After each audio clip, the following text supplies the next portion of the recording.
এর আগের ব্লগেই দেখেছিলে যে আমি আর বিকাশ রাত 11:30-11টার পর টোটো বুক করে শাবন ও সৌরভের বাড়ি চলে যাই, কেননা সৌরভকে বার্থডেতে সারপ্রাইজ দিতে হবে। আমাদের আগেই রাইসা, জি, চুমকি ওরা চলে গেছিল এন্ড ওরাই সব ডেকোরেট করে রেখেছিল। এবার আমরা লাইট অফ করে ওখানে লুকিয়েছিলাম। শাবন সমস্ত প্ল্যান আমাদের বলে দিয়েছিল।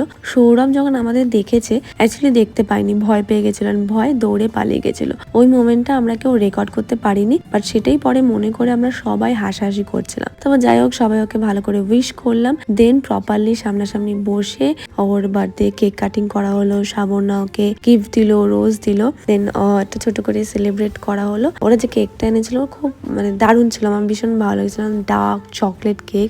অনেকদিন পর একটা ভালো কেক খেলাম। তো এটা খাওয়ার পর আমি বলেছিলাম যে আমি ডিনার করব না, বাট এত খাবার দেখে তাও কন্ট্রোল করতে পারলাম না। প্রথমে মোমো খেলাম, দেন চিকেন বিরিয়ানি খেলাম, দেন আমরা বেরিয়ে গেলাম। দেখা হবে আরেকটা ব্লগে, স্টে টিউনড।